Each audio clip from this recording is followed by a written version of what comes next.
champion LA Lakers. Then on December 23rd, Giannis and the Bucks facing the Celtics on TNT. CP3 making his debut for the Suns against Luka and the Mavs on ESPN. That'll be a great game. We get to Christmas in a little bit, but Perk, the first game of the entire season, we get to see the Nets and the Warriors face off. Which team would you say has more pressure on opening night?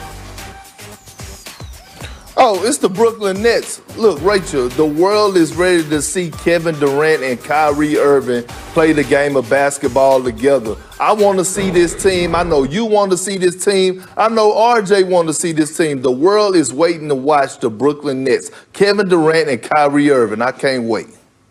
Yeah, no, I agree. That's a number one. I think if Klay Thompson was healthy, I think that would put a different focus on the Golden State Warriors. And that's unfortunate. Get well soon, Klay, man. We miss you on the court. The game of basketball misses you. But we also get Kevin Durant back. And that's what everybody has been talking about for a year. Understand, this man was in the conversation as the best basketball player on the planet. And this wasn't the, great stretch by Kawhi. Is he the best player? No, this is Kevin Durant doing it for year after year after year and winning championships with the Golden State Warriors. So I really, truly believe that the Nets, they have to prove that all of that chemistry we saw with the Clippers, they were loaded. They had a bench. They had a marquee coaching staff. They had two superstars. They had the reigning finals MVP, and they were up 3-1 and lost to a Denver Nuggets team. So it doesn't matter how loaded the Brooklyn Nets are, they have to put it all together, and that's going to fall on Kyrie and Kevin Durant. Look, I feel like I've been seeing previews for this team. It's like with when the Marvel movies started coming out and they kept teasing, like, there's going to be an Avengers movie. They're all going to team up, we promise. And it was at the end of every movie, and you're like, get to it already. And yes, here we are. They are finally going to get to it. I am so excited to see what this Nets team is going to be. It would have had so much spice if it was Steph and Klay and Draymond and the group that's around them now being able to play their former teammate, the guy that they had to hear, right, for the better part of 4 years. You were, only Kevin is what's really pushing you over the edge. So I would have liked to have seen a little bit of the spice there, but I do think without Klay, it's a different game. I am very excited to see the Brooklyn Nets. All right, both teams are also going to be part of the 5-game slate on Christmas Day, so let's get to that. Noon, we've got Zion and the Pelicans facing the defending Eastern Conference champs in Miami. That'll be on ESPN. And then over on ABC, Warriors-Bucks at 2:30, followed by Nets-Celtics. That is going to be Kyrie's return to Boston. And then at 8, Luka versus LeBron and Anthony Davis on both ABC and ESPN simulcast. Finally then at 10:30 Eastern on ESPN, but just dinner time out here on the West Coast, Clippers taking on the Nuggets in a Western Conference semifinals rematch. So Richard, if you had to pick which Christmas Day game is most intriguing for you? Ooh, honestly, that it's tough because the NBA does a great job of pairing these up. Oh, just pick one. Oh, shut up. I'm gonna say the Clippers one. I'm gonna say the Clippers one. You got a new coach. Paul George is talking about the amount of pick and rolls he needs. So you got a new coach. Your team is going to be adjusted. And the first team that you get is the team that just won 3 straight against you to put you out of the postseason. And you guys were heavily favored to win the championship. So that's the game that I'm going to be looking forward to. Me too, Richard. I'm going with the Clippers versus the Nuggets. And here's why. Because I want to see the Clippers get a heartbeat check. I want to know if they could bounce back to a team that knocked them out, like you said, that they had down 3-1. Paul George, all the complaining about this, that, and the other. Now you have a young stud in Ty Lue. Now you have no excuses. I want to see where your heart is, where the Clippers' heart is y'all going to come in and handle y'all business against the Denver Nuggets. Now, on the flip side, I want to see if the Denver Nuggets going to show the Clippers that this wasn't a fluke, that we own y'all. We're not scared of y'all. We could beat y'all any given time, any given day, on any given court. So I'm excited to see that game. Well, that 10:30 game is usually like the hoop heads game, right? It's not as much for the casuals. It's more of the people who really love basketball. So that's the one you guys gravitated to.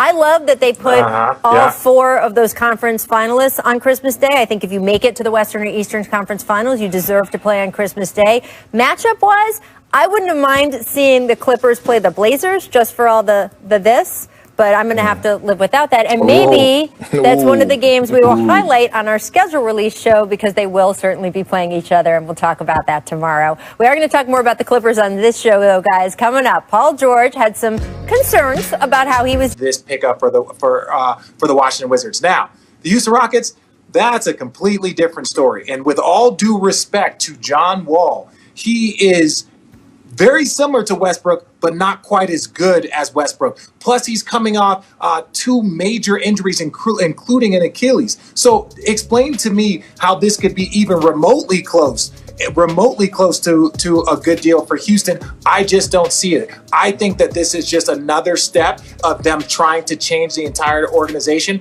and I believe that James Harden is next.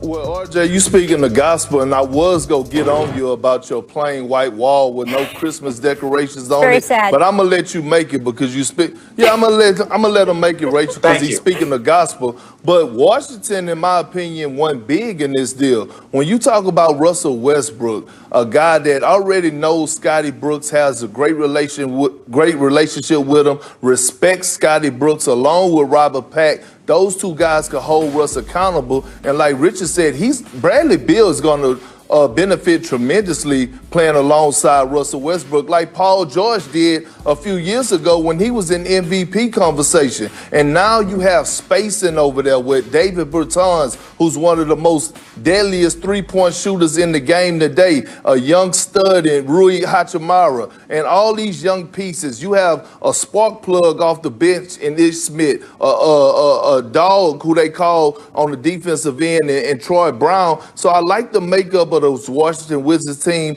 You add a Russell Westbrook, a Ferrari engine to this ball club, and guess what, Rachel? It brought chocolate back to Chocolate City. Well, look, okay. I don't know what that means. I do. I'm from D.C. Perk, I got you. Look, no, I know. You make a good point, Perk, about Russell Westbrook being a known quantity, right? Like, we know what his faults are. We know what his strengths are. We know what his injury issues are. John Wall is such an unknown quality. So for the Wizards, having that known quality in Russell Westbrook, that partnership with Scotty Brooks, I think really is going to be a strength for them. And for whatever reason, the John Wall-Bradley Beal partnership, which has never worked great, isn't apparently something they want to continue with all the reporting about Wall asking for a trade. So even if you just got rid of a possibly contentious situation, that is a good thing. For Houston, this is a huge gamble because we have no idea what John Wall is going to be. John Wall, frankly, doesn't know what John Wall is going to be. The injury history of guards in particular, coming back from Achilles injuries, is not good. So he will have to buck that. I do think for John Wall, it is a good change of scenery, the weight of everything that happened with him in D.C. If he came out this season and, let's say, really played healthy and like his own self, he would be having to battle the expectations of not just this season, but the weight of his entire history with the team.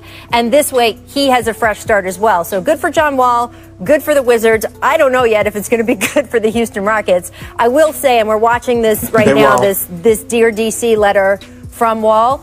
He was such a force in the Washington community, and I'm from that area. You guys know this. I do want to take just a second and commend the fact that he put himself out there over and over and over again over the last decade, whether it was recently for voting rights and civil rights issues, childhood hunger, low-income housing. He has done so much for the city of D.C. that I know there are a lot of people there who are giving him a salute on the way out, and they'll see what happens with Russ now. All right, guys, I want to switch over to our coast, the West Coast here. Yesterday, the Lakers and LeBron James agreeing to a 2-year extension. You heard Woj mention it, $85 million. It will keep him in the purple and gold through 2023. And as I did discuss with Woj, AD and the Lakers, full 5-year max extension, keeping him with the franchise until 2025. So, Perk, how many more titles can the Lakers win with this duo? Because LeBron is on 4 now, and you know who's at 5 and 6, respectively. Just saying. Right. And look, to be honest, I see the Lakers winning at least 2 titles, Rachel. And here's why. Yes, because of LeBron James and Anthony Davis, but I want to mention Rob Pelinka. He has done a great job in this offseason. He went out in free agency and did his thing. I mean, he went out like the Lakers lost the championship. He went out like the Clippers should have did in the offseason. Acquiring Montrezl Harrell, signing him, getting Dennis Schroeder, getting Wesley Matthews at $3.6 million, getting rid of Danny Green contract at $15 million, re-signing Anthony Davis, right? A 27-year-old generational talent that's just hitting his prime. So he's locked in for 5 years, and the Lakers are probably going to get 3 to 4 years of AD in his prime. Yeah, no, Rob Pelinka did a great job. Again, that was, maybe there was some Rich Paul, maybe there was some Braun, but yes, you definitely need to give some love to Rob Pelinka for some of the moves that were orchestrated here, because the Lakers were the biggest winner in free agency, and that's very random. That the team that wins the championship is also the winner in free agency, so that should be scary. Now, there's always going to be like, how do they mesh, chemistry, new roles? That part is yet to be seen, but I don't want to put championship numbers on it. If they don't win one more championship with this pairing and this group of players, it will be a disappointment. But Perk, you know how hard it is to win. Would I be surprised if they won 2 more? No. Am I going to, the 2, they could win 3. Shoot, they should be the favorites every year. They don't have a team quite yet that's like the Golden State Warriors when they had Kevin Durant. When they had Kevin Durant, as long as they stayed healthy, nothing was going to stop them. This is still going to be a team that has to work, that has to fight, that has to get better. So I think over the course of this Braun extension and AD's contract, I think the championship one, I think, is what they should focus on. And then after that, anything other than that is just gravy. Well, they have so much going for them, right? They have obviously such a strength with LeBron and AD as the core of that team. It makes free agents want to come to you. It makes players want to come to you in a trade. It makes guys want to take less money to fit into the organization. But it's more than that. They have clarity, and that is what we have seen has been missing in so many locker rooms, right?